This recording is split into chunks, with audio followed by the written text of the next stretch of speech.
All right, we'll do what we can to get you live updates. We're going to start our coverage for Initiative's invasion of Fort Knox, we'll call it. This is an ongoing fight. Give you some characteristics of fight. We'll be changing our imagery and updating the statistics and stuff like that. It's hard to get a visual camera in there, and even if you were in there, it would be hard to follow along where the action is, because the action right now is not in the usual places. It's not at the keep stars, not at the structure. That's in about an hour. The fights right now are happening around holes. Remember, this fight is all about hole control. That's what's going on now. So I'll get you updated on that. The big thing to look at, their scoreboard here is going to be pods. And you want to make sure that your team is losing less pods, basically getting pilots killed and thrown out of the wormhole than the other team. Because at a certain point, that's how you win these fights, is you basically pod out your opponents. So it's going to be very interesting. Highly skilled wormhole pilots trying to get in. The Initiative and friends having a lot of pilots already in. Going to be interesting to see how this shapes up.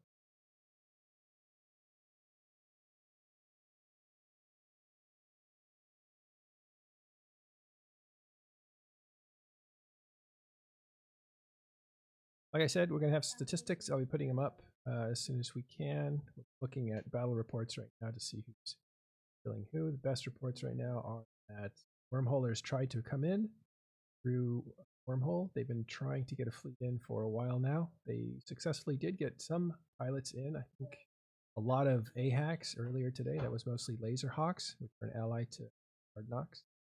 This is a second attempt to get even more pilots in the wormhole community. And I don't mean that as a one big community conglomerate that all thinks the same way. There are different groups in this thing. A few of them, at least several of them, are trying to get in. They actually got bombed by the Stuka bombers from Initiative and destroyed. At least half of them did, the ones that were trying to get into the hole. The ones that actually made it into the hole. The ones that never made it in didn't get bombed. So we are also looking again at the timers on the keep stars. Those are ticking down. They'll be up in about an hour. This is the armor timer. That's the second round.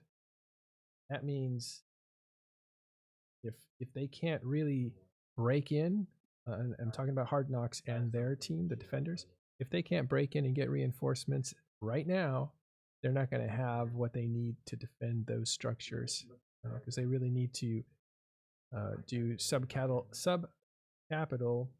fighting to lower the DPS on those things, to let the timer tick down, and then for it to go back into an invulnerable state. So they need people in here. They try to get people in, and they've been denied this first attempt here. Okay, so I'm going to mute up for a second, try to get you more facts. We have a lot of information coming in.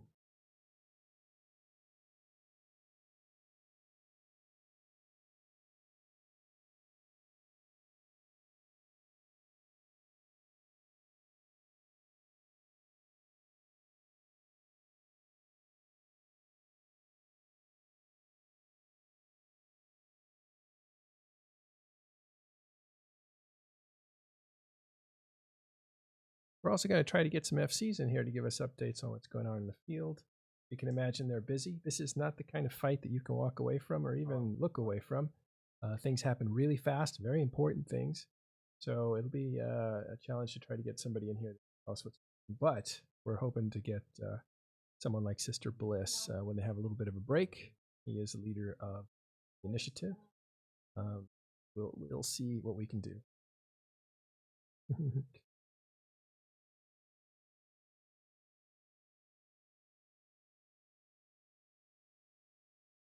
Okay.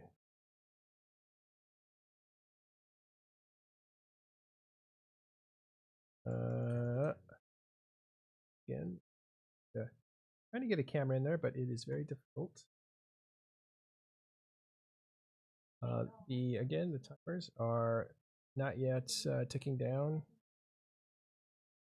They're both at 100 because the assault has not started. Right now, it's all about wormhole control. And the Attackers who are invading this place initiative have 100% control over the holes at the moment.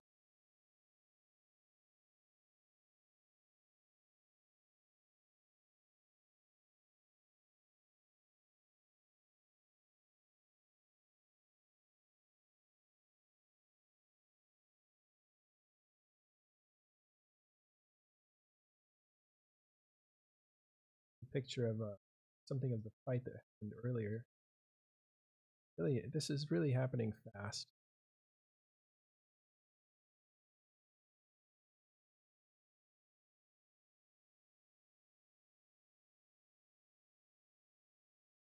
Okay, things seem to be calm right now at this very moment. They'll heat up again in less than an hour. We decided to come on early because a lot of the action is actually happening right now, or just happened about a half hour ago. You can imagine very important fight happened. And the way I think it went down by different reports that came to me were the wormholers were trying to get in. I imagine there was over 100 of them. They finally breached one of the holes and were pouring in, and they were not tackled very well. So things were getting out of hand. Sister Bliss was commanding a Stuka fleet, which bombed. The bombs landed, hit their targets, and wiped out pretty much all the people that had come in at that time. Shortly after that, Snuff and Tissue and the Imperium arrived to try to help out, but the situation is under control at that time. That's the fragments of information that have come together. It's a little bit inaccurate, but we'll clear that up.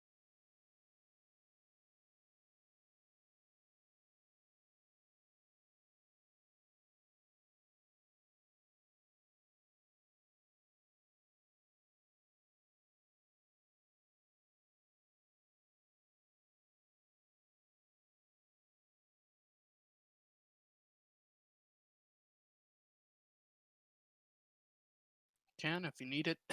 You just need filler?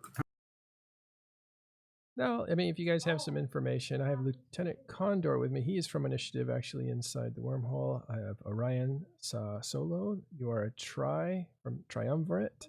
We have Titalis. Not anymore. I'm sorry. Yeah, you just moved to PL, right? Yeah, we just. Sorry. Yeah, we just swapped to PL. Is that a secret? No, it's open now. We've been in for about a week now. All right. We have also with us from, what's the name of your corporation?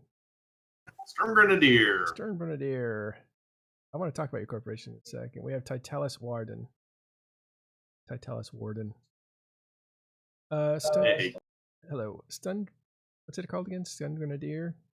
Stern Grenadier. Stern Grenadier. You guys just joined too. You guys were actually Mercenary Coalition and now are Black Legion. Oh, you joined Black Legion. Yeah, we decided to jump in with Illo and the gang here for a bit and see if they are a decent fit for. Wild. Good luck there. Did you guys are actually moved down to Delve right now, right? I think there's enough kill reports now that we can say that we might be around that area. Might be around that area. I'll say you are around that area. Can you talk about intentions of Black Legion on the borders of Delve? Well, obviously we're going to take over Delve. I mean, that's how that's going to work. Taking a mining vacation of some sort? Hey, man, everywhere that Black Legion goes, fun follows. So that's the whole point, is to find some fun. If today we're finding fun out there, next week we're finding it somewhere else, then so be it. And if there's other objectives, I am unaware of them, blissfully. I imagine Aquarius is like Acapulco for miners. Just kidding. You'd be surprised. I'm not sure what they're thinking. Some of the miners out there, I mean, they're obviously very familiar with the umbrella. The umbrella saves the day, and when it doesn't save the day, those guys die a horrible, horrible death. And it's not unique to anywhere else in New Eden. It's just in Goon space and Initiative space and in Test space to some extent as well. If you there's almost an expectation that the guys have your back.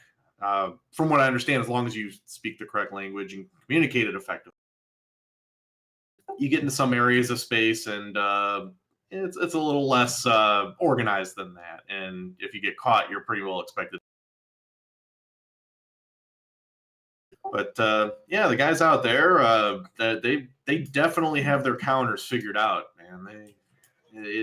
The miners are definitely satisfied. It shows in the economic reports each month, and it shows every time I drop on one of those guys, and there's a 50-50 shot we end up dying as much as they. Yeah. All right, let's get you guys situated. We're in a public channel for Talking in Stations Discord. If you want to come and hang out and talk with us, you're welcome to join us.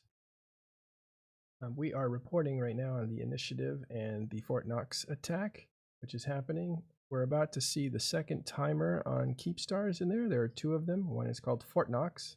That was the very first Keepstar ever built. It came a few days after the publication of the blueprints entered the game. Mujahideen, I believe, was the architect, and he was a former Black Legioner, but then joined Hard Knocks, and he had prepared everything and spent a lot of time preparing for the arrival of the blueprint. When it arrived, they were one of the first ones to buy one. I believe those things were super expensive, 700 billion for the blueprint. They bought it and built it just about as fast as you could build a Keepstar. And that was, I believe, I don't know how many days it was, but it was days. It was not weeks. And that Keepstar is Fort Knox. And that's the one that's in danger today.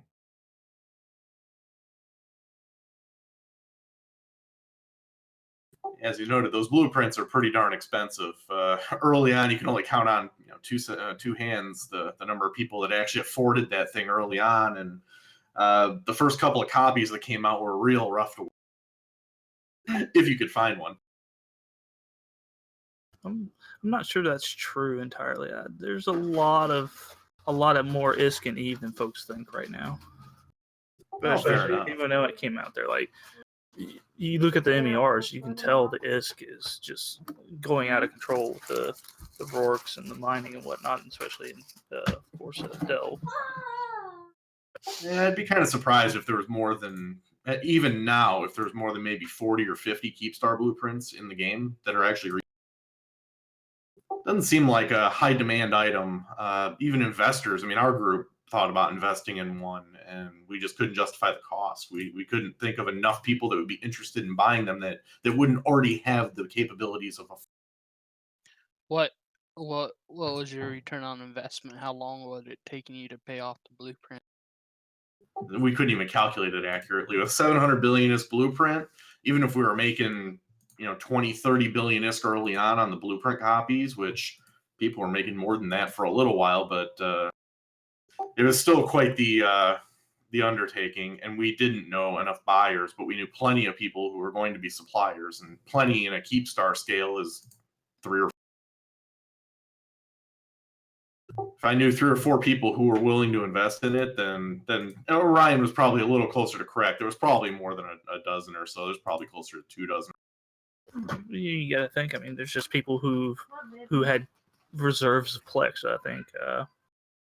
What's his name? Has Scott Manley. He talked about he had Plex that he would never ever have to worry about as ISK again. That's a lot of wealth you're talking about right there. It is, but I don't know. I'd be interested in seeing if CCP would ever be willing to release the number of copies that are originals that are out. It's been a couple of years now, and I bet. Mic check. Let me know how I couldn't this see sounds. how there'd be more than maybe 50 of them. Even the ones that are out now were more than sufficient to supply pretty much anyone I've ever spoken with.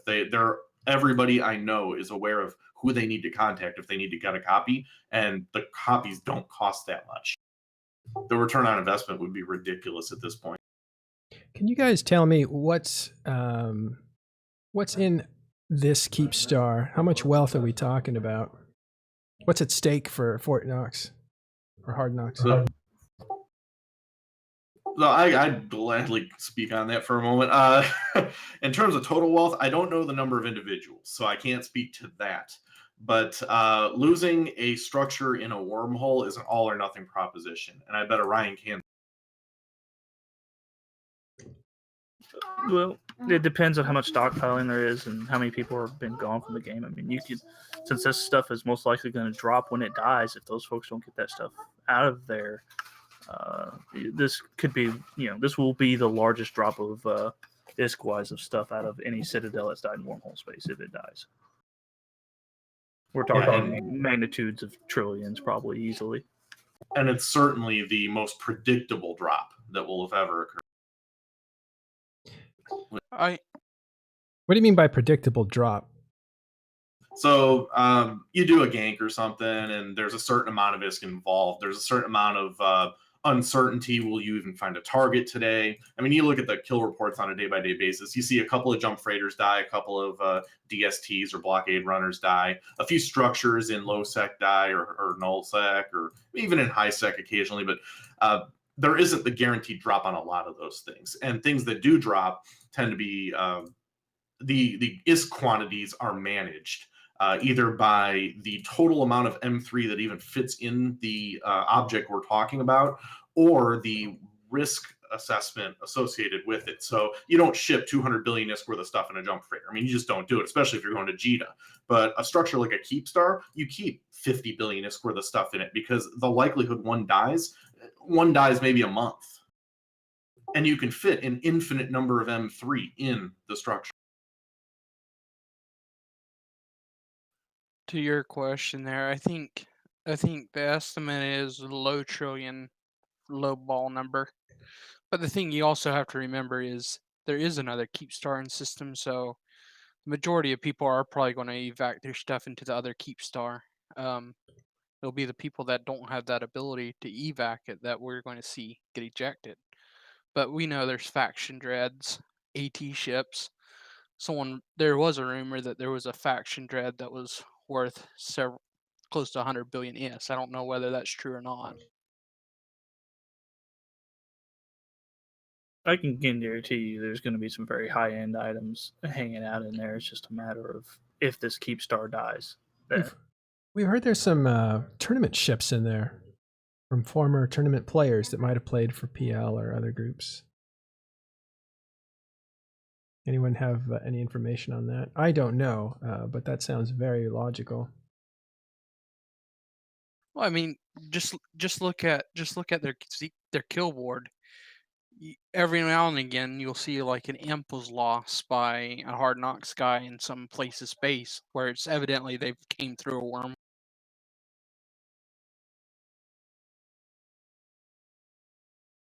Right. I was thinking that, they called it Fort Knox for a reason. Like if you're a member of Hard Knocks, which is a pretty elite group, right? They've been in other places. They have a ton of wealth because they've worked up to it. They're some of the best players in the game. And you have all these assets. Of course, you're going to put them in Fort Knox because this is a wormhole where super capitals cannot be used at all, period, end of story. And you have a Keepstar, which normally takes a super capital fleet to take it down, unless you have thousands of people fighting it, which you can't get into a wormhole normally. So this is one of the safest places in all of New Eden for your assets, as far as a player-owned situation. And yet here it is under attack. I think everyone, and especially in EVE in general, for the most part, thought that Hard Knocks and their wormhole there was unassailable. Like, it was one of those things. It wasn't going to happen until someone actually put the effort into doing it, and that's what it boiled down to. And it shouldn't have. Doesn't surprise me. Initiative were the ones to do it because they're fairly innovative with some of the things they do. I mean, by the way, I'm here now. 1 second, let me check. Who is? Oh, Donovan from Initiative. How are you doing? Diplomat, right? Correct. How's it going? What's going on in there?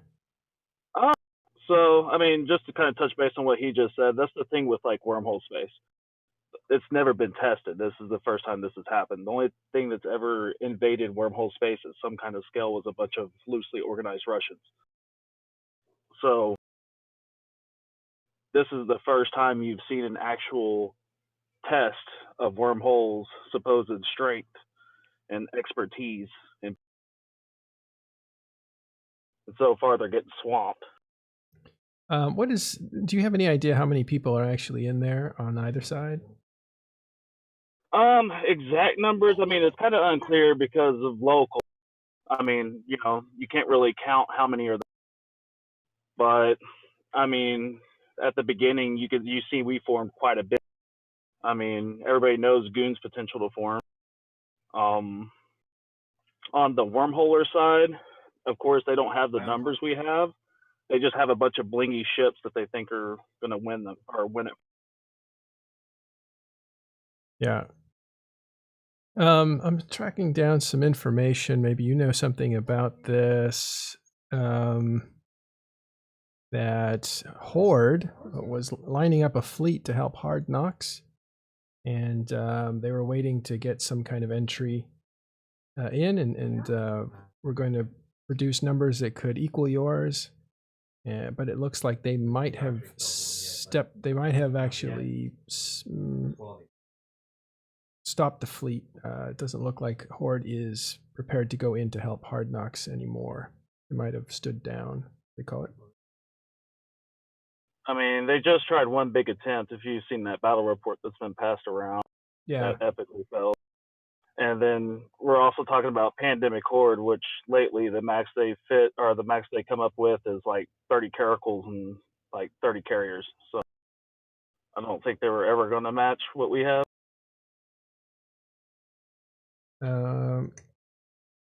Did you say what you did have in there? Are you how many people do you actually have in there? Actually, I can't go into specifics, but I mean, it's common knowledge now that we formed like 2 full. Like this is in its way of flexing its muscles. Like this is us showing what we can do. Can you tell us? Go ahead. I was saying usually, and it's known for its quality and not for its quantity of pilots, but now we're showing that we can also produce the quantity plus the quality without sacrificing that quality. Yeah. So this is in its show of strength. How did this plot get hatched? Why are you doing this? Is it just because it can be done? Is this a mountain to climb because it's there? I mean, that's what initiative does. Like we always try to do the impossible with little numbers, little hope from the other side to show we can do it. Like we have some of the best FCs in the game, the best pilots in the game, and then we have also the best allies in the game. So yeah, it's what the U.S. does with its naval forces. It goes around the world and flexes its muscles. So interestingly, there's a backstory to this whole fight that there were. It gets kind of complicated. I'm not sure yet. I've gotten all the information, but there were definitely wormhole groups involved. Not groups. Group. There was a group that was There was a group called Tempest Legion, and Tempest Legion was helping this other wormhole group defend itself when Hard Knocks. I'm sorry. It was helping a group defend itself. So this Tempest Legion is helping a group defend itself. Hard Knocks attacks Tempest Legion's home because they left it unlocked and put a lot of pressure on them, and they had to return back home to defend their own territory, and in the process they abandoned their allies. Well, this caused rifts inside of Tempest Legion. Tempest Legion starts to fall apart, and there's a lot of resentment towards Hard Knocks, and this is maybe one example of many where Hard Knocks has influenced something inside of wormhole space that has really ticked people off. Part of that group, this is where it gets confusing, so I'll try to sort it out before I actually write this up, because I'm probably going to write this one out. This is pretty amazing. Part of that group is the one that joined Pause Party and then quit right before they helped Initiative get into Rage. So they helped escort them in. And those guys had contact with Initiative for some time before. So this is months before, and this is basically months in the planning. And then they're the ones that helped execute that plan. Now, this has nothing to do with Pause Party. It has to do with these guys that were in Pause Party after they were in Tempest Legion, and now they're a different group. I don't know their names, but they're the ones that helped Initiative get in here. And it's a revenge plot against Hard Knocks, who they have a lot of anger towards. Can you comment on that? I can't. Okay, fair enough. I'll iron out those details though and write it up so we can get to the bottom of how this happened, because this is extraordinary. This kind of high-level Eve gameplay. It's not very usual. Yeah, that's the big thing. Like, I mean, of course, details and stuff will come out after all this is said and done in the dust. I mean, right now,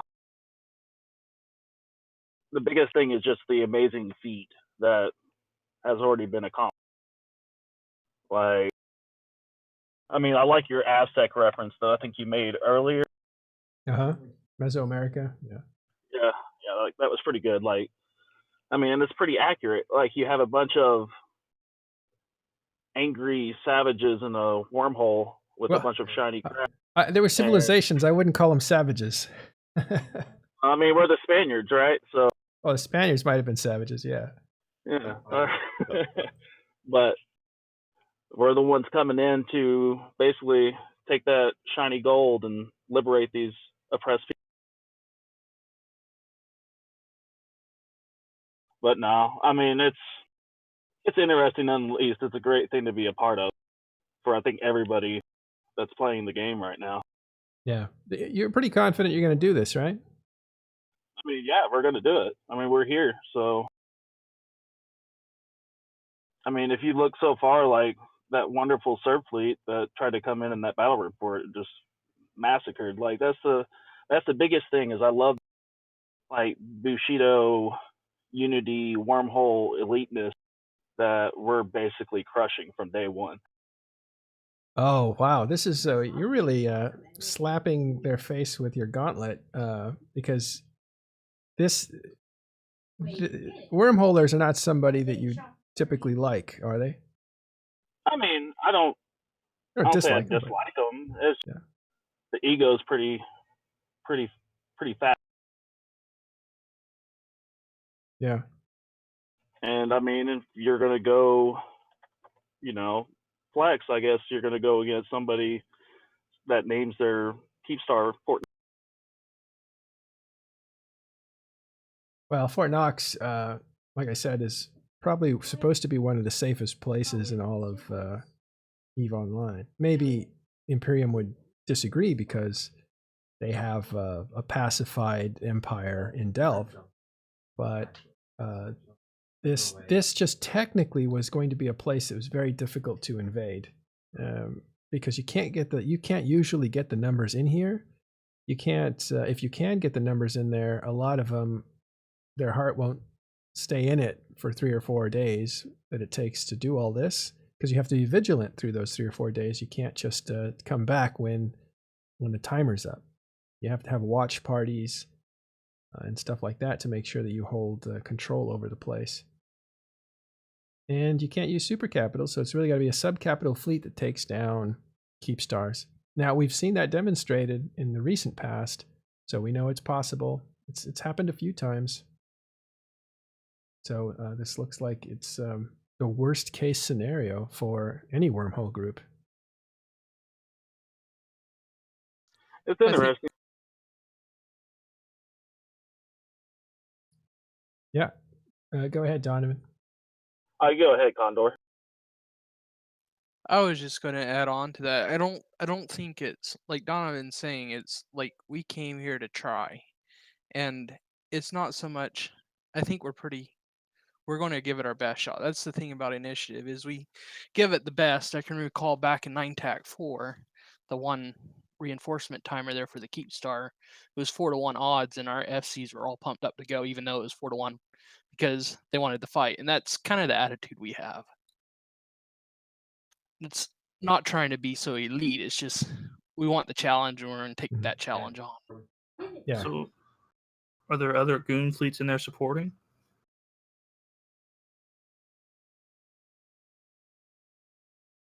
Well, we know there's Snuff in there. We know Tissue's in there.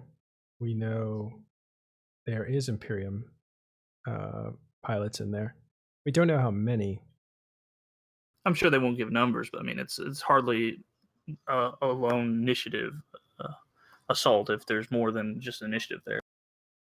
Well, the reason Initiative can take credit for this is because they initiated it, pun intended. This is definitely their plan. You could tell that the Imperium was, I think, not even informed by the way they've reacted to it and how few people were there and how ready they were. So this is an initiative operation that other people are joining into. And I don't know if Snuff or Tissue were brought in before anything was initiated.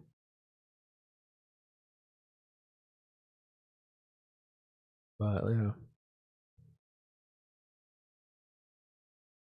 Do you this is a question for you, Matterall. Do you have any idea like what the numbers are if they're public that Hard Knocks has of real members? I am not an expert on Hard Knocks. The guys that I knew from Hard Knocks were the former leaders. Newman I'd talked to for years, even before Hard Knocks was the big baddie that it is now. Mojahedin was somebody I talked to, but that was, again, these guys are gone. The people who took over Hard Knocks, I don't have any contact with them, nor do I know how strong their member base is. The only thing I've heard from them is they're a little edgier than they were before.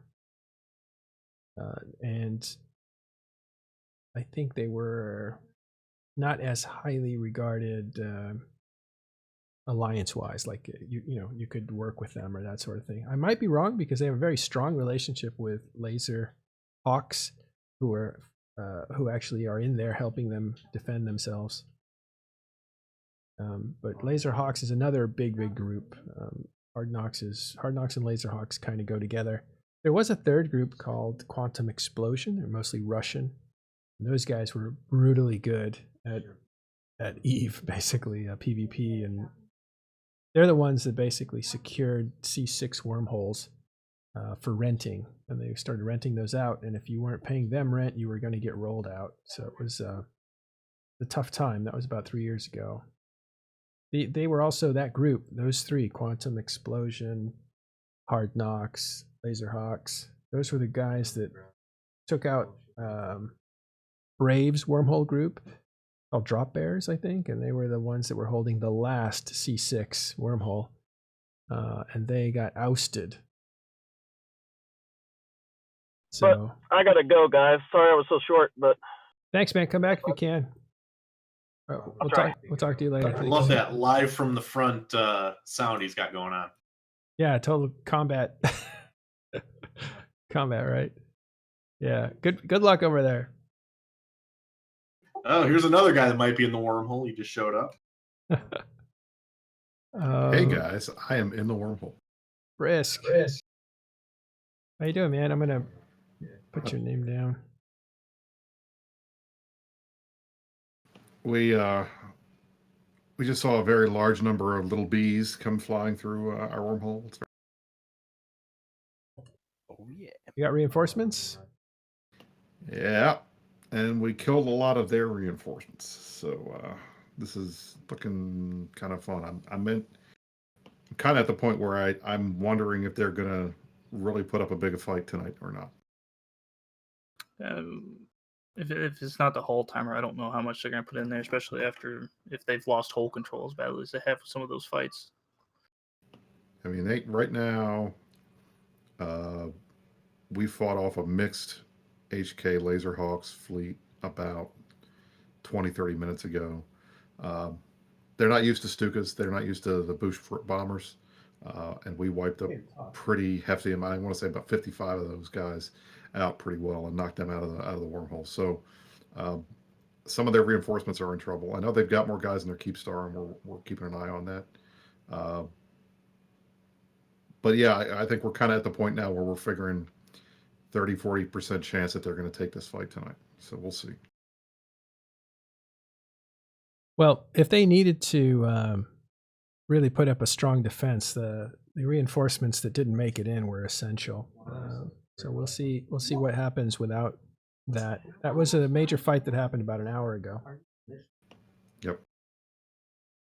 And that was an interesting fight because they had Muniz and Serbs, and we had our Ravens and our Stuka bomber fleet, and they were basically chasing the Ravens as we were running around. They were able to kill a couple guys that got caught at the very tail of one of the bushes, but we were having trouble breaking them at range. And then they swapped from the Ravens to try to hit the Stuka fleet, and they landed right in optimal range for the bombs.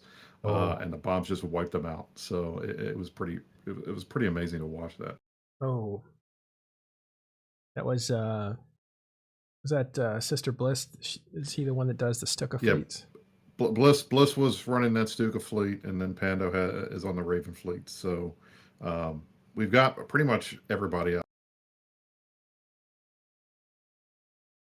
Yikes! Have you been logged on this whole time? You were with us when this started. I have been here the whole time. I have not been in the chat. I just got in because we had a little bit of timing, and I thought I'd come by. Oh, great. Yeah, this is pretty exciting, huh? This is exciting stuff. It's very unusual. We were talking about that in Fleet, and it's one of those things where it's cool because we haven't done it before. I mean, it's not something any of us have ever done. So the fact that we were able to get in here, and we've really run these fleets 24 hours a day. I mean, this has been solid. Like, I went to church, did some stuff, came back, was in a fleet, and it stayed up the whole time. Went out, got some dinner, came back, fleet's still up. So this has been 24 hours a day. It's pretty cool. We haven't done that before. Participation's good. I think so, and I think one of the things I think we're realizing, and everybody's starting to figure out, is that this is more of a marathon than a sprint, and it's going to be about who has the endurance to keep going, because we're going to have to keep doing this through Wednesday. And I mean, we'll see, but yeah, you're right. You have armor timers that are coming up in just a few minutes, probably about a half hour, and then after that, do we know when the final timers will be? The ones that will destroy these? If I believe it's going to be Wednesday around 0200. Yes. Okay. Yeah, it'll be the day and time selected by the defender, plus or minus a few hours. Right. I mean, that's what we're assuming. I'm not on the strategy team, so I'm not 100% sure. I'm sure we've hacked the Keep Star, and I'm sure we actually know the timing, but I think everybody's assuming it's going to be Wednesday. Yeah.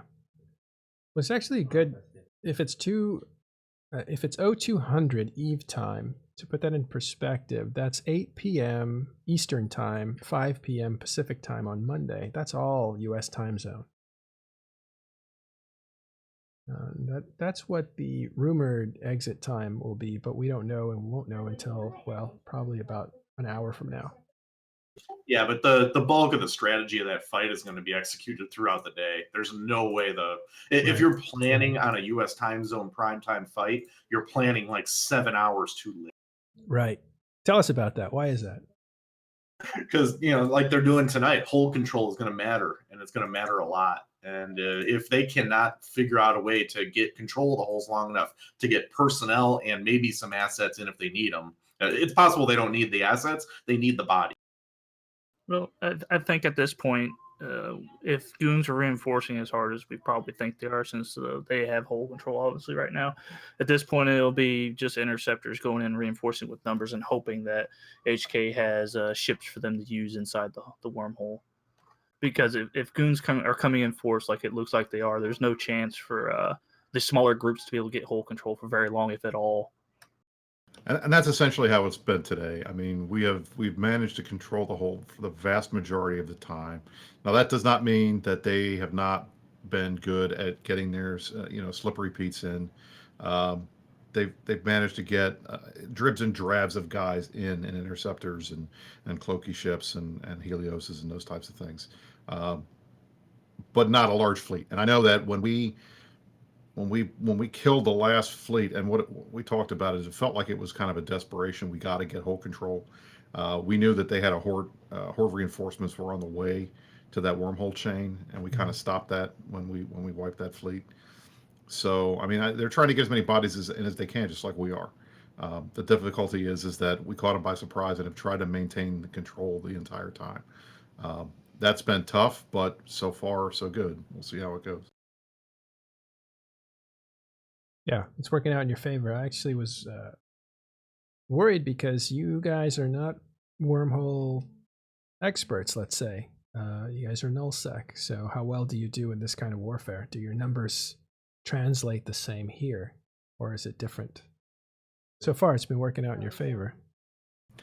Well, as Pando has noted, and we've said, I mean, this has been in the works for a very, very long time. So a lot of guys have been working on this around the clock lately, but the planning and the seating and the infrastructure and logistics has basically been going on for like almost a year, at least as far as I've been told. I've only known about it for a couple months. A couple months? Wow. Yeah, I mean, I'm on all the shows. They want to make sure I don't say anything stupid if I figured anything out, because we started thinking, all right, something's going on, because some of our head logistics guys were like AWOL, and that just is weird. And I think we finally figured out, okay, something big is happening, and we had talked about it. But in the end, nobody thought it was this. There was a lot of speculation what we might be doing, but the last thing I think any of us thought was that we were going to go take the fight to HK in their home. That just, when we made the announcement, you could see, you could hear, you couldn't see obviously, but you could hear like the stunned responses of folks in comms. But it was all pretty positive after that. They got excited. Well, certainly leading up to this, about I'd call it maybe a month and a half, 2 months ago, Initiative's fleets out in the drone lands in the surrounding area had picked up considerably. I'm sure at least some of the Initiative guys were thinking, maybe this is a prelude, get the guys kind of motivated to go out there, show them what kills can be made. Yeah. That was Titalis Warden. And I'm trying to get some bubbles up here that show who's talking. I'll do my best. Discord wasn't cooperating earlier, but I'll see what I can do. But right now, you're hearing from Brisk Rubal, who is from the Initiative. He's also in there in the Wormhole Rage, as they call it. And you also hear from Titalis Warden, who is from Black Legion now. And earlier you were hearing from Orion Sasala, who is now PL, former Triumvirate. I'll try to get Wormhole people, but I think they're probably really busy trying to get into this fight.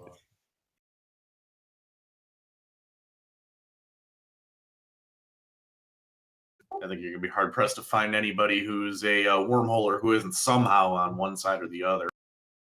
Yep. I like to say wormholers have day jobs, and that's either low sec or null sec in addition to what they're doing in the wormhole.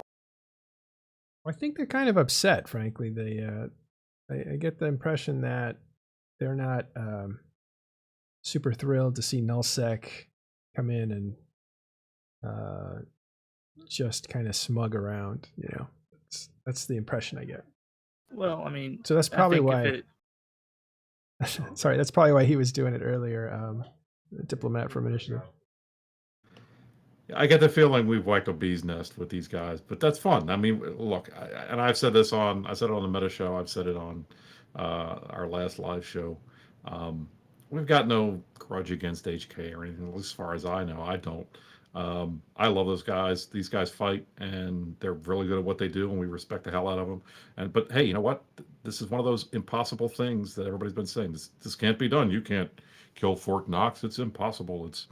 It's unassailable. So we're trying to prove that wrong, and we'll see what happens. But so far, it's so good. What do you think's in there? I mean, what do you expect to get when it pops, if it pops? Well, I mean, that's a question. I don't know what they've managed to get out. I don't know what they've managed to move. But you've got 2+ years worth of stuff in there. You got players who aren't playing right now. You've got guys who've been banned. You've got guys who, have just left things there over time. And as anybody that plays Eve knows, I mean, if you're the older your player is, if you haven't made a concerted effort to pile all of your stuff in one place, you've got random crap lying everywhere. And I'm willing to bet that these wormhole guys are the same way as we are. And having a place that's safe, that is considered to be basically unattackable, you're going to put all your most precious stuff in there. So even if it's just random junk or nothing, or they manage to escape everything, pull everything out, I think just the morale win there will be enough. But I think we're all hoping that we're going to smack this pinata and a lot of fun stuff's going to come out of it. And Ryan noted earlier, there is another keep star in there, so if they can trickle it over, that might work too. Well, yeah, Right. it's going to take the destruction of both of them, won't it, to get the loot, since everything will really transfer over to the second one. But these are both going down at the same time, it looks like, pretty much. Well, they also have the Sotoyo in there, if I remember right. They've got probably dozens, if not 100 other structures at this point. I'd have to double check. Can their gear They have a transfer? ton of structures in here. Yeah, there's a whole list, if I remember right. Seen an overview before. It's a mile long in there. Well, no, that's an important point. So they can essentially transfer their stuff up until the last, the last structure they have up? Right. Wow. But I mean, hey, you know what? If you want to start moving those ships back and forth, we've had eyes on this Keep Star the entire time. So if they wanted to try to do that, it'll make it easier for us to see that, and we can probably try to catch some of the guys as they're doing it. I'm sure, 100% positive that some of that stuff has been moved in or moved around, because we can't, when we're trying to focus on the whole control, we're not focused on making sure they're not moving stuff around. So let's get it clear that it doesn't transfer around automatically according to Noisy correct. Gamer. There's no asset safety in the wormholes. There's no asset safety. Thank you. So it actually gets destroyed or purged into space when the structure goes down. Correct. Okay. So we're totally off track when we're saying that they can move their stuff around through these structures. Basically, this is They have to physically move stuff. They can't just move it asset safety like we have in nullsec or in other areas of Wanted to say, put it in perspective, ISK wise, I was a fairly active player, but a very low end ISK maker, so I didn't have a lot of ISK and things. But I still, before I moved from Tri to PL, had around 12 billion ISK wise worth of ships and mods in the Keep Star there. So as an average person that plays, and the ISK wealth that some of these wormholes can get, you can do the math on that and figure out there's probably quite a lot in those structures there. Yeah, I mean, the one of the benefits of being in a C5 is, the ISK generation is pretty significant. I mean, I was seeing folks saying they can go out and in a PvE Naglfar Dread, I mean, they can farm like 2 billion ISK an hour. So these guys have a lot of money. These guys have never been poor. I mean, the fact that HK 2 years ago was able to build the first Keepstar in Eve in a wormhole, where they're having to bring stuff in. I mean, that take money. It probably took them $1 trillion to build the thing, let alone to get it set up and all the stuff that might be inside it. So what takes us now 180 billion ISK and a half an hour was a much bigger deal back then. So these guys have money. no doubt. Well, and they called it Fort Knox for a reason, so I'm sure they have stuff in there. Do you know anything about tournament Eve, like priceless Eve tournament ships being in there? I think we all assume that they've done pretty well on the AT, so I think we're all guessing that they have some AT ships and stuff in here, and this is where you would put that stuff. But at the same time, that's probably some of the easiest stuff to get out. And I know that we have had True. There have been instances where we have seen capital ships that they've been using for hull control or trying to raise holes have gotten out. I know I saw a Phoenix get out. We don't know what possibly could have been in that Phoenix's ship maintenance bay. So I assume nothing, but they could have snuck some of that stuff out when we were trying. You never know. Interesting trade-off, isn't it, to get your stuff out, but once you leave the hole, you got to get back in somehow. We may not see the expensive stuff leave until at a point where they say this this is lost. We got to abandon ship, pretty much. And this is very interesting. 'Cause this is one of the few places where it really means something to abandon ship. We're literally giving up on defending something, and all your things are on board. You're not going to get it back. It's really tragically tense. It's the stakes couldn't be higher for these guys. I think we're past that point, though. I mean, once they've been seated and hold control's taken, you're looking at some very, very small windows of getting anything out. And once anything big starts moving, if you move anything more than one or two of those things, you're gonna get caught eventually. All right, guys, I'm going to bow out because I'm going to try to do a quick bio here. We're about to head back out, so I'll try to come back on later. All right, thanks. I mean, you say what you say, Ryan, but don't forget that if you have... This is Bard Stuff Ghost like Isu from... Identify yourself first if you're new. I'm Bard Ghost Isu from Bastion. I don't have too much experience with wormholes. I did a little bit, but I'm just going to note a few things here and there. But with what you're saying, Ryan, you know, you can put the smaller stuff in an Octa, cloak it when you log... Well, take it out, cloak it, or log off, whatever you want to do. When it dies... Well, when the Keepstar dies, you can just sit it there and wait till all is clear. You can get some of the stuff out that way. Like, it's not all going to be gone. They can get some of it out.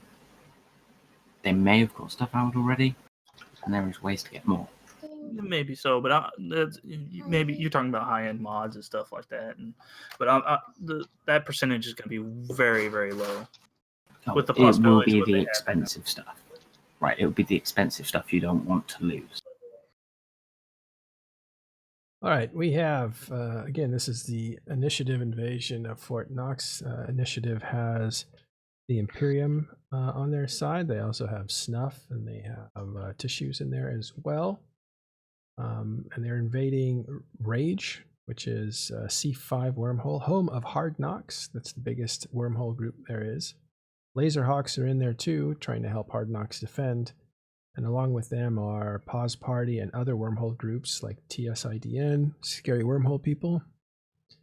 I don't know how many of them are in there. These kinds of stats are not something that is easy to get because they want to keep all that secret. Really, there's a lot of surprises in wormhole space because there's a lot less information to work with for pilots. So you can, if the more information you have, the better you can predict how to fight the fight. When to use your people, when to hold them back is a big part of these fights. Because once you get potted, once you get destroyed, you are kicked out of the wormhole and you're out of the game. You have to sit on the sidelines unless your group controls the ways into the fight. So again, that's something that has been fought over, and Initiative has maintained hold control. So they're the ones with the entrances. If their guys get potted, they can actually bring them back in. Although I don't know if that's it might get a little tricky there, like when you do that and when you don't, because I don't know what the stakes are. Like if there's a certain amount of mass and maybe you want to hold everything at a critical so that only one person could come in and then it crashes. Then it's a race to scan down the other one. There's a lot of strategies to this type of gameplay. Very different. What you see now is an image of the 2 Keepstars that are on screen. We're trying to get a video so that we can see what the timers actually look like as they start to tick down. That is actually going to happen in about 15 minutes. I believe. Somebody know what the timers are at now? Donovan's right here. Oh, is he? Current Keepstar timer is 10 minutes and 20 seconds right now. The 10 When you minutes. click on the Keepstar, how many people does it say are in there? 110. Do we think all of Hard Knocks are inside of the Keepstar? They are currently docked and either logged or currently docked. Yeah. 110, I don't know if that'll do it. They could put up a good fight if they catch you off guard, but they're going to need more people. And they tried to get more people in about an hour ago. So, let's see. I think one of the interesting, at least for me, the interesting thing about this fight is you have no way of knowing how many people are in system. You can see people, you can guess, but there's no local. I mean, it's a lot. It's a completely different style. You're hearing from Lieutenant Condor. He's from Initiative.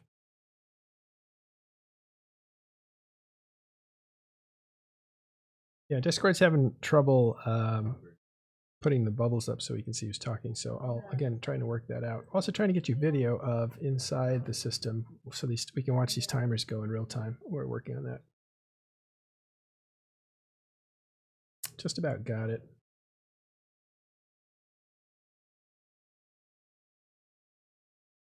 All right.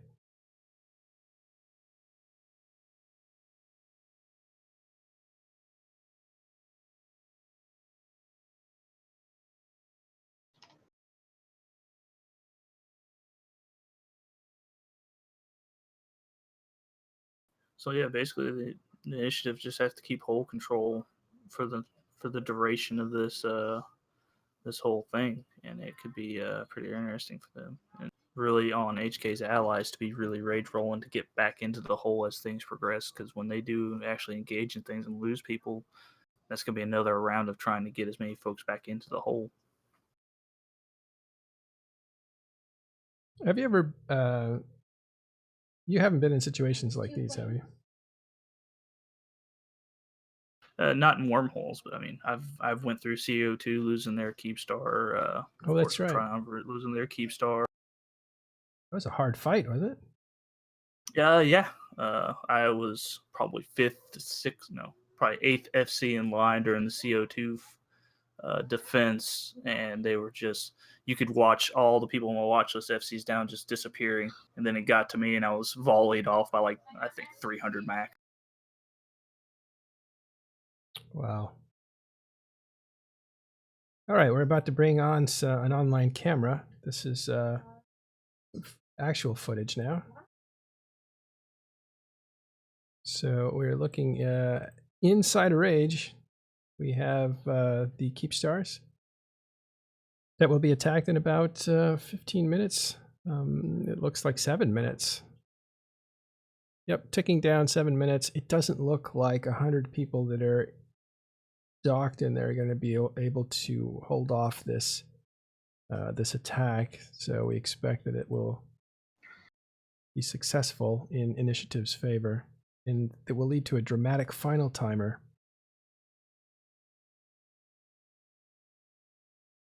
There you go.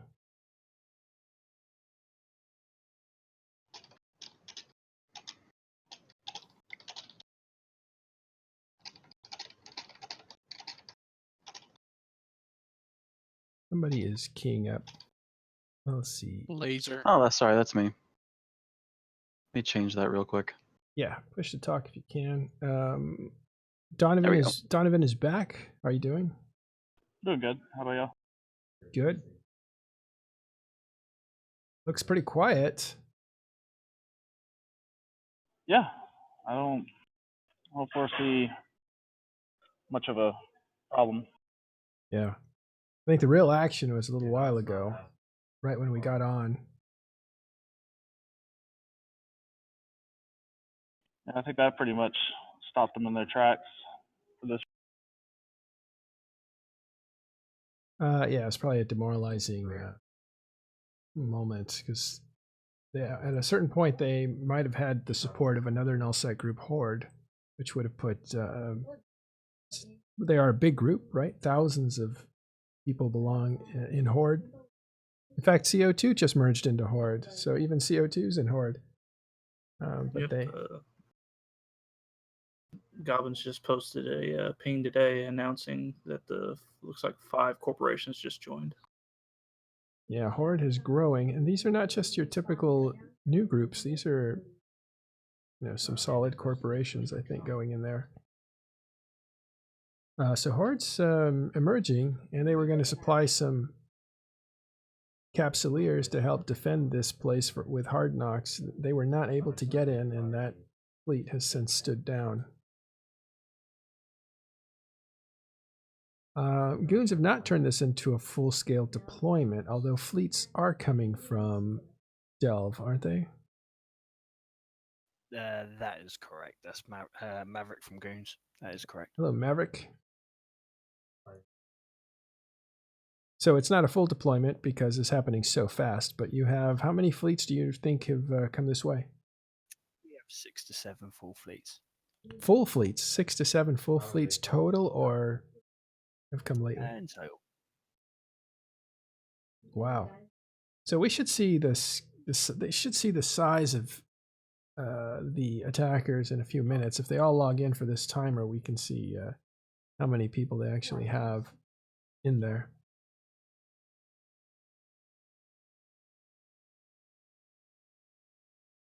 So are there any plans logistics-wise on how to maximize dragging loot out, or is that something that can be done over time since you will control the place?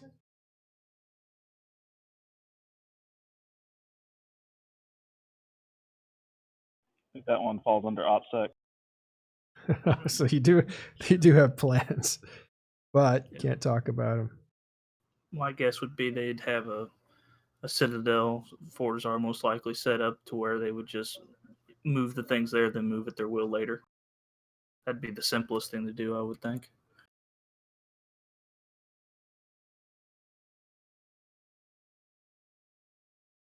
I think a lot of this stuff here is going to be one day at a time till everything gets resolved.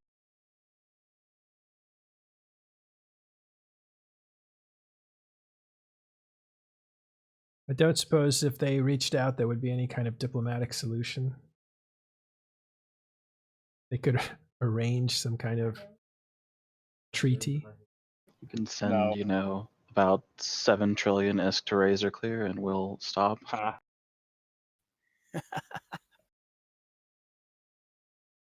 So what is Tissue's role in this? We haven't seen them in a while. They're known as hot droppers and mercenaries at one point. I think they spent a lot of time on behalf of I Want ISK attacking SMA before the World War B attack of Decline, or the Casino War. And it didn't seem like they would really be a natural ally for the Imperium or Initiative. But here they are, helping you guys.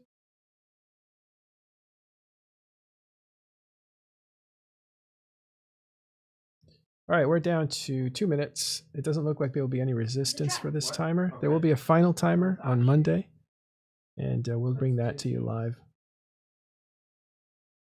I think it is Monday, isn't it, Mr. Matterall? Technically, it's Monday Eve time. Oh, yes. Sorry, I meant Wednesday. I've thrown around a lot of dates. Not all of them were correct lately. By the way, we just had a podcast this morning, recording session, and we are about to publish that. We'll publish that right after this, probably in about an hour. We had CCP Rise come on and talk to us about Abyssal Space, and I just wanted to run this by you guys, and feel free to comment, any of you. They have these injectors that are coming with the Christmas event that they're having called Permafrost, I think. If you log in 13 out of like 16 days, you get a booster. The booster allows your character, however many SP they have, to get full advantage of 3 injectors. That's 1.5 million SP that you can put onto your character and bank if you use this booster that they're going to give out. Pretty good, isn't it? I mean, sounds like it'll get people to log in at least. As long as they don't log in, log out. That's a very aggressive incentive. That booster is going to be worth a ton of money for people who want to sell it. If you have no need to use it. But I'm wondering if it's actually going to be sellable. I want to say yes. I don't know. I'm not 100% sure. But I want to say that it's talked about in those terms, because even CCP Rise said it's going to be really, it's going to be a boon for people who get them and sell them. So I think they're going to be for Oh, sale. there you go. Yeah. Now I think there might be a limit to 1 per character for like a 3-year period. So that tells me they might do this kind of a thing every couple years at Christmas time or something. Switch it up with something else that's lucrative as well. Okay, so the timer is now ticking down, I believe. 14 minutes to go. We will see. Oh, it looks like people have undocked. Or, yeah, ravens are attacking it now. So, the other day I was in crazy traffic, and what do I see? My friend live streaming a makeup tutorial in. Yikes. My browser just yelled at me. Some commercial kept going. So, yep, it looks like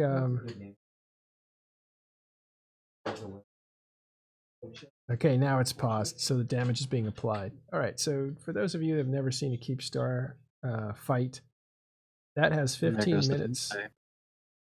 That has 15 minutes to repair.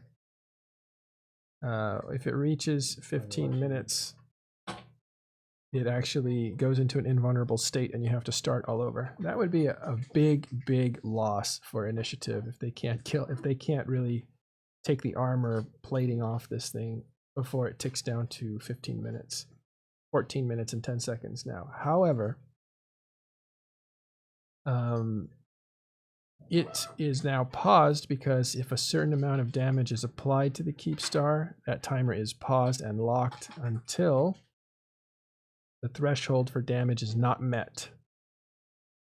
So we now have ravens attacking it, and they are able to damage it enough. You'll see the armor start to become damaged to the point where it's completely destroyed, and it will enter at that point into its final phase of life.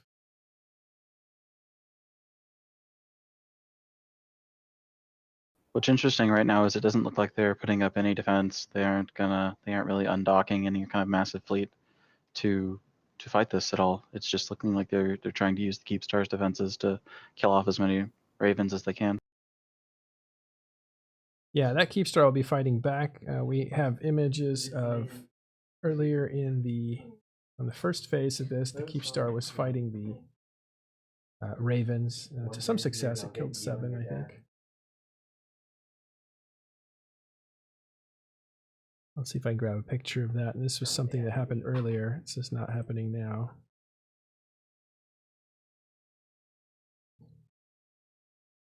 That was earlier. You can see it's, the Keepstar is firing its Doomsday out of Raven Fleet and destroying it. That was from yesterday morning, about a day and 6 hours ago. It successfully killed at least 7 ravens when it did that.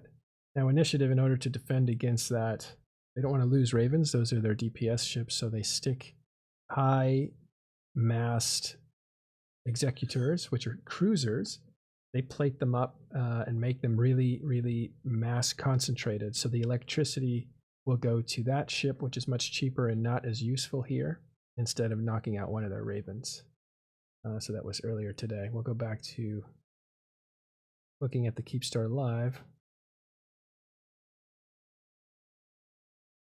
And that kind of a tactic is something that is, it's really amazing. The EVE players, the way they learn to work with mechanics and optimize their strategies, the tactics in EVE are incredibly deep. That's one of the attractive things about the game.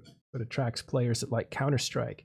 Counter-Strike, you play with what, 32 or 8, 32, 64. I don't know how many people you play with Counter-Strike. They have all kinds of tactics, coordinated moves, ways of using weapons. All that stuff is very interesting. In EVE Online, you multiply that times 100. You multiply that times thousands. You have thousands of players. You have incredibly deep tactics. The Initiative itself was a group that formed the what are called bush fleets. And those are using the tools using command destroyers to as assistance to a larger fleet like Ravens and moving it around in unnaturally fast ways, stuff like that. So really exciting. So what we're seeing now is the timer is paused at 14 minutes, and it is being attacked by a Raven fleet, which is usually a heavy missile fleet.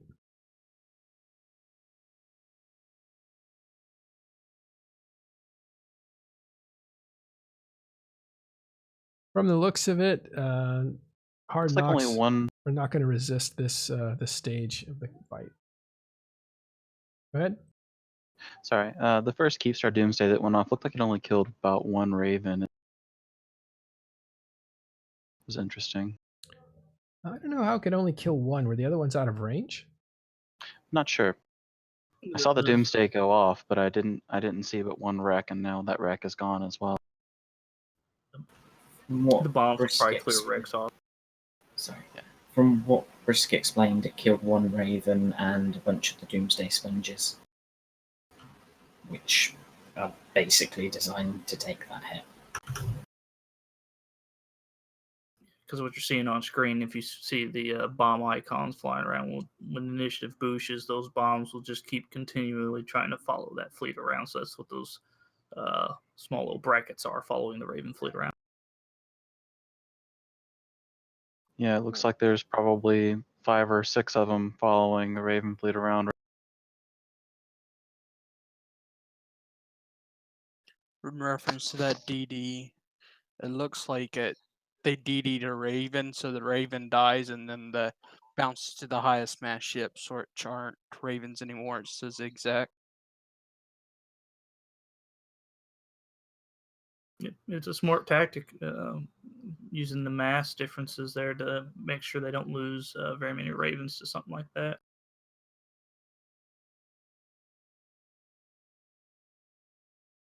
Basically, this whole thing relies on those command destroyers and bushing properly. But Initiative's been doing this for a very long time, so that's not an issue with them. But losing those boosters would be the focal point if you were to fight something like this and try to get control of that fleet, would be to kill those boosters.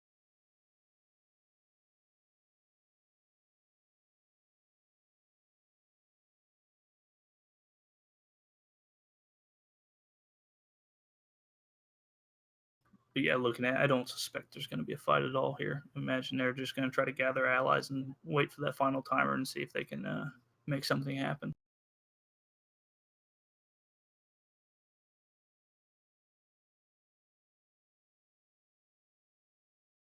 You'd think that they would have taken this time to maybe find some way to counter this fleet, or maybe even figure out a way to test a counter to this and use the armor timer for that instead of just punting the armor timer.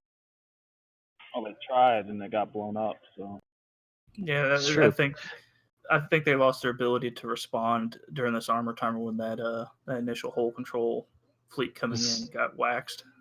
I was actually in a bomber and died in my bomber when the fleet got killed. It was quite funny watching a whole fleet of Serbs and Munins warp to a bubble at bombers at 30 and just whoosh, there they went. I think they lost a total of about 60 Munins and Serbs, and then I think we counted 50 pods on the kill. All right, we're able to bring you the identity bubbles of the people who are talking now. We'll try to keep that up. Yeah, that's something with the Stuka or Goku fleet, however you want to call it. You can't just tank one thing of bombers. You're going to be tanking that entire fleet's bombs periodically throughout your brawl. It's a bad play by them for the warp in and whatnot, but that's a tough nut to crack if they have any support with those Gokus as well.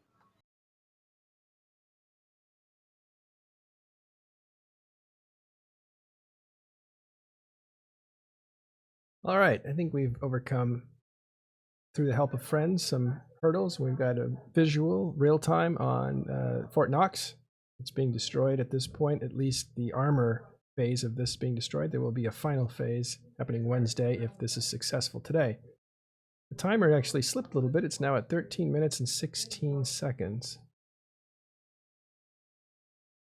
Yeah, you'll see it kick up every once in a while when they boosh and they then reapply damage due to the missile travel time.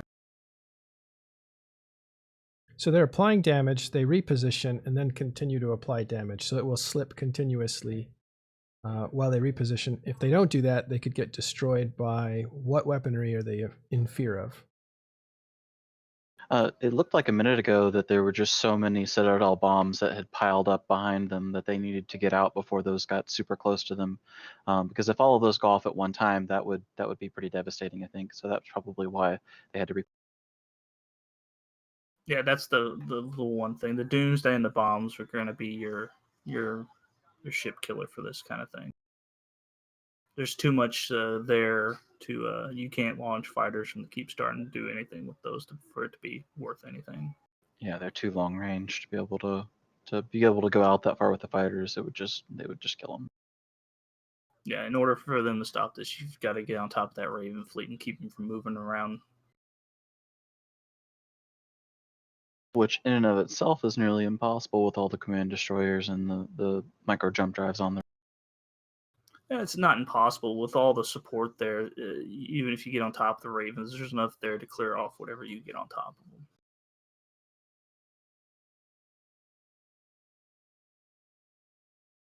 All right, thanks for tuning in. If you're just joining us, we've crested 500 people watching this morning or yesterday morning. It's all one blur now. It was 400 people, so we have a bit more. You're just joining us. You're seeing the armor timer for the Fort Knox Keepstar. Those blue dots there are Ravens from the Initiative and friends. They have Snuff in there with them and Tissue as well. And they are bombing this Keepstar through its armor. And once the armor timer is destroyed, it will go into its final reinforcement timer, and that will be for the hull. And it will be destroyed after that. This is wormhole space. Everything inside there is going to be destroyed or purged as a loot drop for people who destroyed it. The stakes couldn't be higher. And in wormhole space, it's very important that you do not die. It's very difficult to reship, and especially if you're potted, you are then ejected from here. Your clone information to your clone is sent back into Empire space, and you have to find your way back into this wormhole.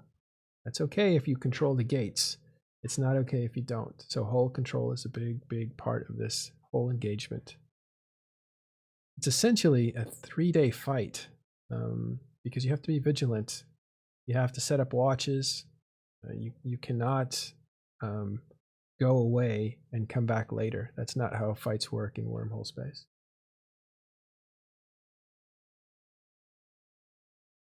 Yep, you'll have 24-hour operations of folks going and looking and finding holes and either collapsing them or picketing them so folks can't get in. Yeah, let me be clear. Oh, I'm sorry. Go ahead. No, that was it. I want to be clear about something. It's difficult to get a camera from inside of there. So this is not my camera. And if it has blues and reds and grays, those are not my picks for colors. And it has nothing to do with talking in stations. We don't have any allies or anything like that. We're looking at a picture that someone has provided us with, and we're thankful for that. Yep. You're looking at the blue, of course, is the Initiative Ravens, and the neutrals look to be mostly the Laserhawk groups. Unfortunately, if he hasn't hovered over any of the names there, so we can't really tell, but that's what is to be assumed, at least for the neutrals on the Keepstar. Yeah. Can somebody give me a stat on where the armor is at? I don't know if I can see it. Looks like it's about 60% right now, maybe 55. It's getting close. I'll update the screen. Now, one thing we aren't too aware of, although somebody might have commented on earlier, does anybody know what the actual fitting on these Keepstars is? Well, we know they have a Doomsday, and we've seen that it's launched missiles as well, right? And it has had its PDS on in the past, so we do know that it has one. So you know a few of the high slots with that. I'm more curious about the low slots. You would have to because if you're going to name something Fort Knox, then by God, it better have a lot of armor. It better have plates in the low slots. My willing to guess right now is that it probably has all T2 rigs on it as T2, T2, and then T1. I don't think you can do 3 T2s, but yeah, you're probably right. I'd expect the XL extermination on there. Give that Doomsday that bit more poke. Well, in this current situation, fighting a Raven fleet really doesn't really matter what the fitting of the Keepstar is at this point. The PDS is nice, but Oh, I see really that's to deal with other things. Yeah, There are- Thanatos there. There is a Thanatos that keeps undocking, it seems like. Now, a Thanatos is not just a Thanatos. In Wormhole Space, that is equivalent to your super capital. It is the biggest kind of ship that you can have. Dreads and carriers are the biggest type in Wormhole Space. Let's reemphasize that. So Thanatos and other carriers like it are likely to have very, very expensive modules on it. They're big force multipliers in Wormhole, especially another thing that they're used for is quick hull rolling. You put 2 caps through a wormhole and the third one will collapse it. So that could be used for a quick rolling of a hull.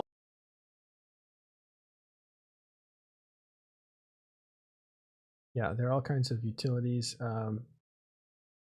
For those guys, if they had enough of them, they could mount a fight. Usually these fights, when you have an eviction fight, and I guess you could consider this an eviction fight, it's definitely a seek and destroy fight. But when you have a situation like this in Wormholes, you see capitals used and you see dreadnoughts used quite a bit. But normally you have even teams or close to even teams. And here there's a huge disparity between the amount of people that are in there for initiative and the amount of people who are in there for HK. Edic, thank you. Yeah, you have Madarol. Sorry. Go ahead, Bard It's Ghost. been said that it's now at 50% armor, so Right. it's ticking down pretty quick as there's also no tie-dye in the system to what's being said. Oh, that's an That's interesting thing. The tie-dye, how it's not affecting this fight. Well, there is no tie-dye. There's no tie-dye in the system at all. It's all been reinforced for the last 2 days.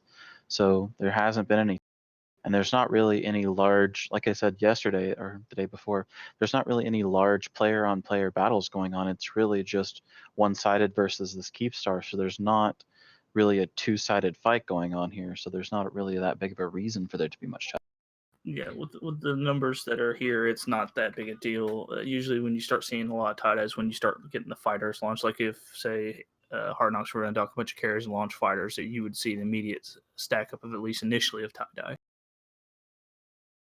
Well, and it should be said, we were told, don't know if it was confirmed by CCP Rise, and I haven't confirmed it with Falcon either, if the node has been reinforced. It certainly doesn't look like it's in any danger of even hitting tie-dye, much less having massive disconnects and stuff like that. So this is going to be a fight in real time, which is great for announcing it, because we can bring all this to you without it lasting 6 hours. Usually when we do nullsec fights, I did UALX, I did 9TAC4. Those fights took 6 and 8 hours respectively. So it's nice to see a fight actually happen in real time. It's a lot easier on the commentators. Yeah, and if you look right now, it looks like there's a good handful of bombs right there getting really close to the Raven fleet again. I'm not sure. Yep, see, those bombs just keep getting closer and closer to that Raven fleet, and that seems to be the only danger to them right now. The bombs are the circles. I'll see if I can actually highlight them for you. Somebody looked at one of them earlier. They looked like light bombs, not heavy. So those shouldn't hurt those that much. Yeah, those are light guided bombs. Those should tickle at best. Oh, interesting. Anything that's a destroyer, maybe a cruiser, and certainly a frigate's going to have a bad day if they get touched by them. Which they're keeping those executors nearby, so that could be part of that. Yeah, that may be the reason why they're using them. Can't know for sure, but that would be my guess, is they're trying to clear off those execs so they have less of a sponge. I linked in the links portion in Discord with the executor fit they're using as a sponge. What do you mean by that?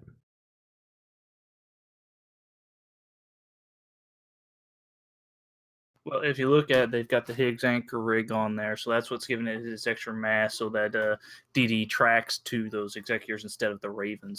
If they're using the bombs that'll clear off the executors, then that makes that DD more effective in hitting the Ravens if they run out of them.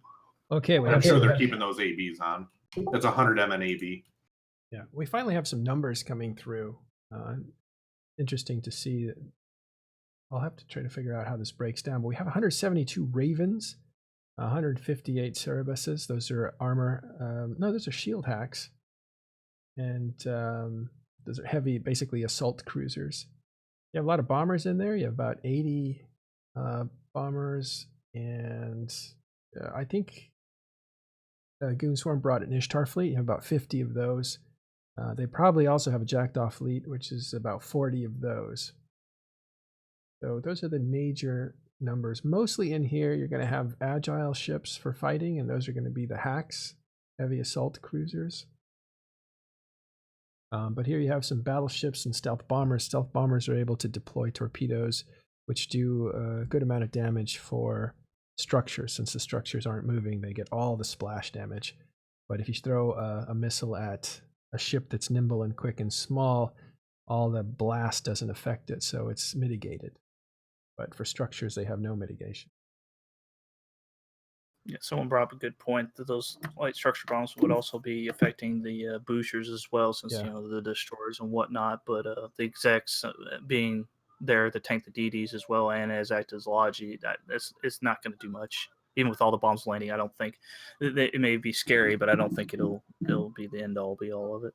The execs are the weakest part of that whole equation. Yeah, and every pilot counts in these situations, but you definitely need that damage, and the Ravens are the damage. And they are not going to be affected by those smaller bombs. You will have the utility ships that might get hurt, but who knows? As long as those Ravens are pounding that Keepstar, that armor will be eventually destroyed, and we'll go into the last timer. It's now paused again, under 13 minutes. They have plenty of time to do this. All right, guys, I gotta go again. All right, thanks.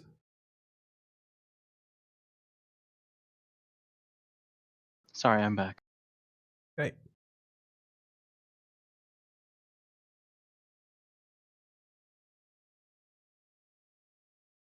Ugh. You see how that works.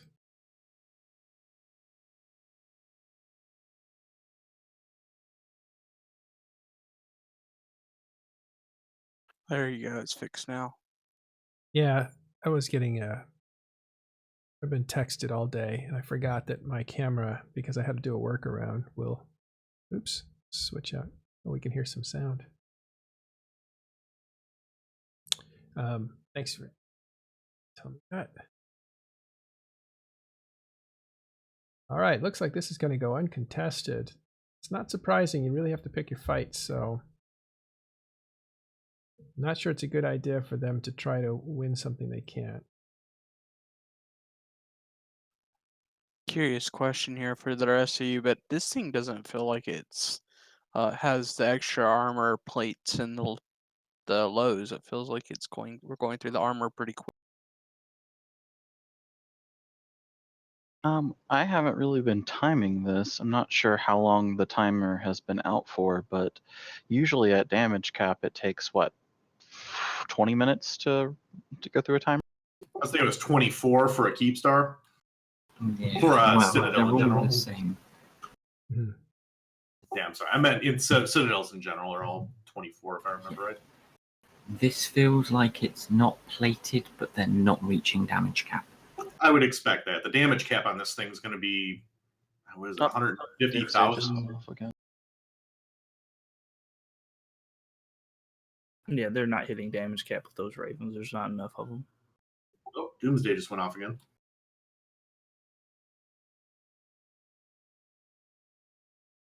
I think the damage caps are around 150,000 DPS. I don't think the Ravens are going to do that.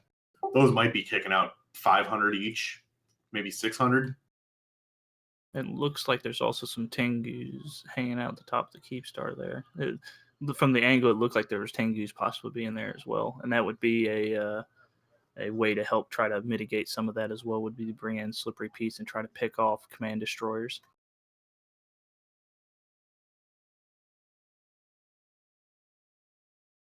What do we have the armor at? Looks like it's Nah. maybe about 20% right now. I think Maybe 20, lower. 25. Yeah, last we heard it was 33, and that was must be about 8 minutes ago now. The timer I is would- starting to tick down a little more while they reposition. I wouldn't expect this to take more than about 10 minutes, though. Unless there's a big fleet that comes out and engages. That's Well, there's just- only 85 people in the Keepstar right now, even so 82 is dropping. Well, could Hacks take on Ravens? Definitely. It certainly yeah. is. Again, you just it boils down again to pinning down the Ravens and applying. That's basically the end all be all of it, and then it depends on also what other support initiative has in there as well. You know, you got to take that into effect. Whatever they undock, they're going to not only have to deal with the Ravens, but whatever else other support fleets are there as well.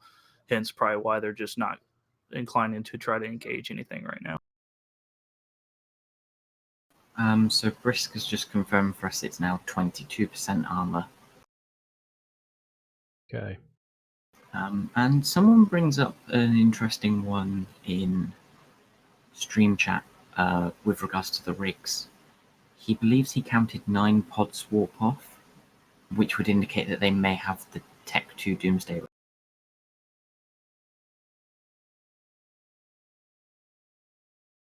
imagine. Someone had mentioned something about Slippery Pete's. Slippery Pete's are basically long-range Tengus. You'll run sensor boosters and tracking computers in the mid slots to either reduce your signature to not be scanned or to increase your targeting range for them. And you fly out to around 200 kilometers with them. So it looks like the PDS is on for the Keepstar now. That's a I point don't know why defense system. There's not really anything super close to it. It seems like that would benefit from turning that on. Are any drones or anything? I guess not. Mhm. Maybe it's just in case. You would only not run that to save capacitor, I imagine. But I don't know if that's necessary here. No, it's not necessary. They're not. They won't be running down the cap on that Keepstar at all with the current engagement they're in. Your biggest cap usage is your scram, paints, and whatnot for missiles on those things, along with the VCMs. PDS. Yeah. And the Doomsday, of course. Oh. But they can run the Doomsday 5 or 6 times before that thing runs out of cap. Ron from USMC says the benefit of a PDS is anti-bomber protection for the undock. Interesting. Well, I mean, even the undock, really, the guys that are there, if they're tethered, they aren't going to be able to be bombed anyways, so that doesn't really. And even if they were to untether, they would be hit themselves by the PDS. So Yeah, that's what I was thinking too. That thing hits friend or foe in a radius around the Keepstar. It's pretty vicious for small ships. So one thing they could be thinking about is it's possible the PDS could do damage to the. I'm guessing they're either using they're probably using cruise missiles on. The cruise missiles might be able to take damage and not hit the Keepstar. Yeah, that's what I was going to ask. Is it possible if that was like firewalling. Yeah, firewall. I don't think you could do it or time it right for that, especially with the missile HP buff. It may be able to kill off some of them, but it wouldn't be a viable tactic. All right, we're going to get. Go ahead and finish your statement. Unless you had every high slot in the Keepstar being a PDS, and I think you can only do. All right. Or can you do multiple? We're now joined by Sister Bliss. How are you doing? Hey, Metal. Hey, thanks for coming on. Where are we at with this? And first, I should say, Sister Bliss, for those that don't know, is the leader of Initiative. He is also an FC in there, tearing down the armor on this Keepstar. How's it going? Yeah, it's going pretty good. It's pretty chilled at the moment. The dudes are just almost finishing off the second ref, so it's all pretty relaxing. What happened earlier? It was a pretty frantic afternoon with people trying to rage roll holes and get in, and we just intercepted, I think, a fleet that was on its way in, and had a bit of a skirmish, and yeah, killed some stuff. It was good. I heard that it took some bombing expertise to prevent that hole from being opened. Was it a close one, or what happened there?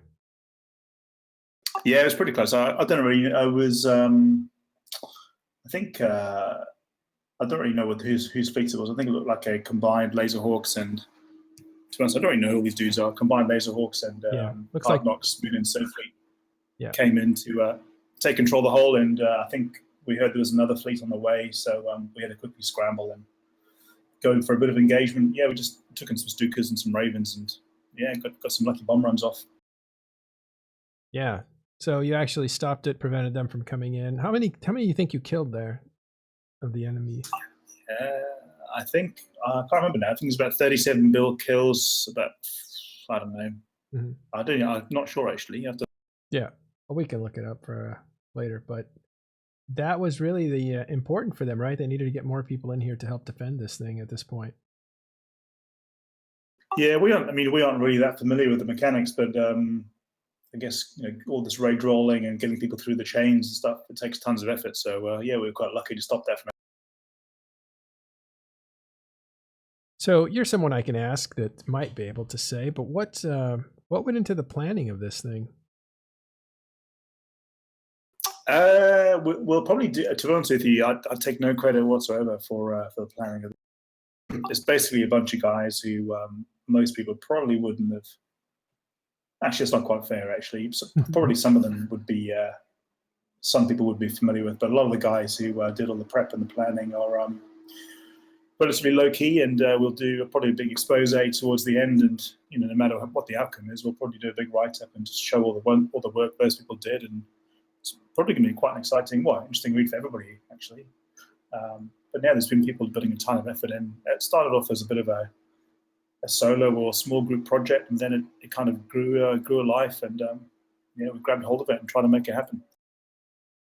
Well, I have a feeling it'll be talked about for a few weeks and maybe longer. This was something that was unimaginable a while ago, but since we've seen the destruction of Keepstars with subcapital ships more and more often, I just wonder what made Hard Knocks a target in the first place. You haven't had no past with them, have you? Personally, no. I mean, you can probably manufacture a narrative if you want to, but I don't think we've even got any real big beef with them. I think there's probably a handful of people who probably have a history of them from wormhole days gone by, but I think it's probably just a combination of the challenge from the people who instigated the whole thing. It was just more of a for them, I think, probably more of a challenge than anything else. Setting a possible task and see if they can do it. All right, so the Keepstar has entered reinforced mode. All right, so it's now in low power. Oh, it's in low power. All the service modules turn off when it goes into its final reinforcement. This has It says 1 day, 23 hours. Yeah, it does. That means it will be Wednesday morning Eve time. Yeah, Tuesday night, Wednesday morning. Yeah. That was beautifully timed on their part. All right, they achieved. Fort Knox is in its final timer. It's just begun it. This is going to be, well, something that we'll talk about a long, long time if this Keepstar goes down. It's the first Keepstar ever built in EVE Online, built just a few days after they were even in the blueprints hit the game. And here it is in real trouble. All right, thanks for the invite, man. I'm off to bed. Take it easy, mate. I bet you need some rest. Thanks, Sister Bliss. So another thing to note that now that the service modules and everything are offline, any of the clones they have, they can't switch. So whatever they're in, they're stuck in. Right. They're limited in their flexibility now because one of the cool things about Keepstars is that you can actually have like multiple jump clones, multiple clones that you get into that have different implants. It gives you a lot of flexibility in your system. That is now all cut off from them. So whatever they're in, Well, at least for this Keepstar. So if they had another clone in one of the others, the other Keepstar or the other structures in here, they could still utilize. it's a very good point. Right, and I imagine if they've been planning for this sort of invasion, and maybe they have, because every wormhole group really sets up their defense plan for an eviction. They might have had redundancies like that, where you have a clone with certain plugins and different Keepstars. In this case, they're probably in their best clothes anyway, or their best clone. I would imagine they've been fighting this with everything they've got, at least getting in and prepared with everything they've got right off the bat. The second Keepstar is, do we know where that, It is still full. It has not been reinforced. Yeah, its timer must be pretty close though, right? I think it's, what's its timer at? Well, I'm not sure if it's been scanned or hacked yet, but I would assume that they would have at least put it on a different day, if not, all separate days for all of their structures in case of an attack like. But there is no timer on it right now because it's not reinforced. But is there? Oh, you can't see when its timer comes out. No, there's not a vulnerability window, and it hasn't been through its first reinforcement, so there isn't a timer. Let me see if I understand that. I thought that its shield was reinforced. It wasn't? No, the second Keepstar hasn't been touched. What? That's crazy. I didn't know that. I thought yesterday someone told me that it had been reinforced at the same time. Still untouched. Well, wait a minute. No. Why would you do that? You wouldn't want one to slip through. I figure you take care of them one after another.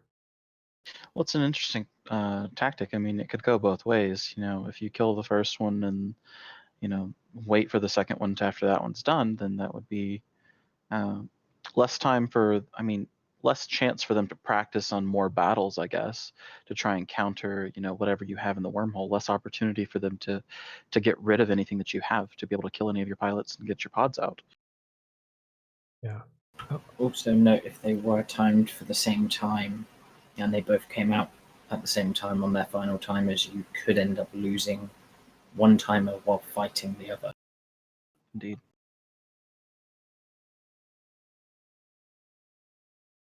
I'm just taking that one off because we know that's not true anymore. There's That was also fun. There's Hey, also a Chris. Satio up there on the same grid. Hi, Britt. Hi guys. That was So- fun. Okay, reinforced. It's got a final timer. We'll put up the time. Do we know what the time and place is now? 01:47 Wednesday. Okay. Glad I have Wednesday off.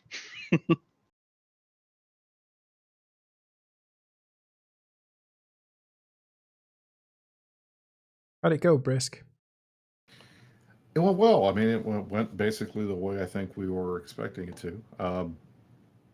I was hoping we were going to get a fight, but it looks like they're going to save their powder for Wednesday, which is fine. I mean, we expected that too. I But mean, I I kind was of hoping earlier we were going to fight more, but As I say, I think they got their only hurrah in earlier when they were trying to regain whole control and lost it, lost more than they even bargained. and I think that there were other fleets that were on the way. Horde had a fleet that was coming that way, and when we were able to take that back, I think it kind of knocked them for a loop. And then Goons came in, and they're giving us a breather right now, controlling the whole while our guys are shifting down for a little bit because we've been going all day today, which is nice. So thank you, Goons, for helping. I've been told I have not been nice enough and given Goons enough credit for what they're doing to help us. So Yeah, making from the sure we do that. From the D scans, it looks like they had another whole Cerberus fleet in the hole that we didn't see on grid at all. So Yeah, I think they've got probably 200 or 300 characters in the hole right now between them and some of the groups. Probably way more than that, and I'm probably talking out of my ass when I say that number. But I think Wednesday's going to be fun. We're looking forward to a good fight. Yeah. So, do you guys have reinforcements coming in other than who's already in there? Is this going to We've be had a reinforcement huge showdown? fleets coming in continuously. All day Yeah, today? we've been bringing people in all day. We've had, we've got a big alliance. We got a lot of guys coming in. Unfortunately, not everybody can be on all the time. So we've had reinforcement fleets that have been running from Fountain in, one every couple hours all day.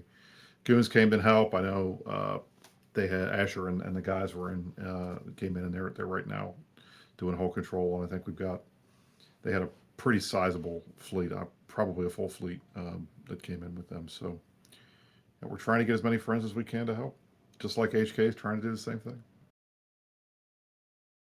Yeah. I think I even saw some snuffed out and stuff earlier in the hole as well, in a Tengu. That's true. We had Snuffed with us. We had Tissue with us. That was a very interesting experience, having Tissue and Fleet with us. We're used to shooting at them, not with them. That was kind of fun. Yeah, I was wondering about that. Well, these opportunities to get a rare kill makes for strange bedfellows. I think you saw even Mortal Enemies Snuff and Shadow Cartel come together to work towards the demise of the Imperium when it was up north. I think these things tend to have a spitball effect. Everybody wants to get a piece of the action when it's something. Dunk's trying to get in, right? Dunk, you comment? Maybe You might have walked away. It's been a couple hours. We need to talk to HK to see, how things are going from their side. Now, let me tell you why that's hard. Because one is there's probably not a lot of good news. Two is, what can you say? This is a do or die kind of thing. And three, they're probably pretty busy. Doesn't mean we're not trying to get them to be on the show or to talk to you guys about what's going on from their point of view. Normally, as you've seen, when it's looking good for your team and your side is doing pretty well, it's a good time to talk about it. If your team's not doing that well, it takes a bit more to show up and talk about it. And only key people can talk for Hard Knocks, otherwise they get in trouble. Yeah, I know a few people that are associated with the group from old friends in Eve, but I haven't really heard much from them. It's been kind of a dark few days for them, it seems like. Yeah, I know that other wormholers are not real happy about this, so they see this as an incredible intrusion into their play style and their stuff. So they're getting some stuff. They're getting pretty angry about this. I want to say Disseminator inside of chat saying that HK is telling people to pod out because they're out of ships to hand out. That seems very unlikely. I don't know where you heard that. It may be true, but I find that unlikely considering this is their home where they would have an incredible amount of assets. I would also be surprised if they're telling folks to pod out because it's very hard for them to get back in. Yeah, I think that's a bit of a troll. Good idea. I apologize if I'm wrong, but I think that's a bit of a troll. It goes completely against logic.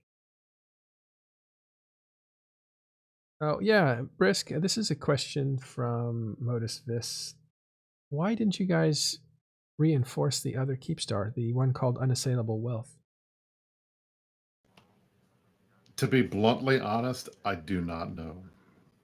What I speculate, and this is literally me speaking as line member Brisk who presses F1. We have 2 days until we have to we have to go for the final timer on Fort Knox until Wednesday. It seems to me that having something to do every day to get folks motivated to log in, I would think we would probably ref the other Keepstar tomorrow as something to do on Monday, and then have an armor timer on Tuesday. Potentially, and that way we have fleets stuff to do every night. That's what I would do, at least if I were in charge of everything. I don't know what we're thinking, so I'd have to find out from them what's going on with that. But in this situation, because of how well the FC team has done, everybody's kind of just following orders and not really asking questions.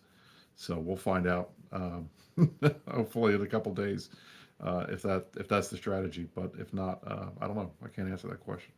Yep. But I have asked it. Bit of a mystery. All right, well, let's just clean up now. Initiative looks like it took the timer on the first Keep Star ever made, Fort Knox. It will go into final timer, which we will see on Wednesday at 2 a.m. UTC, which is real nice time for US time zone. That's 8 Eastern time, 5 Pacific time. That will be the final timer for this Keep Star. Initiative's got the upper hand.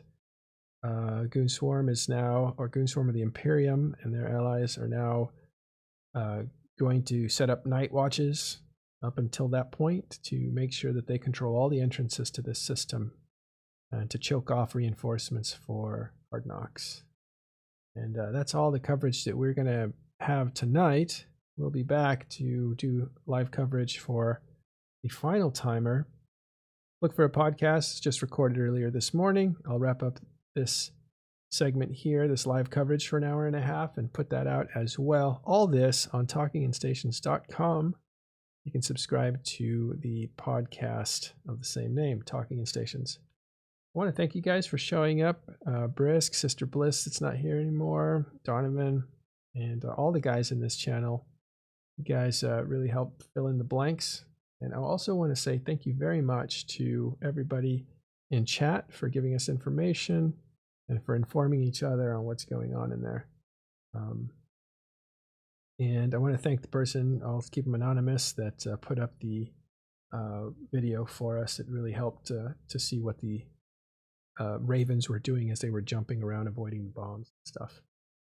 Thank you guys. We will see you next time on Wednesday. We'll be talking in stations.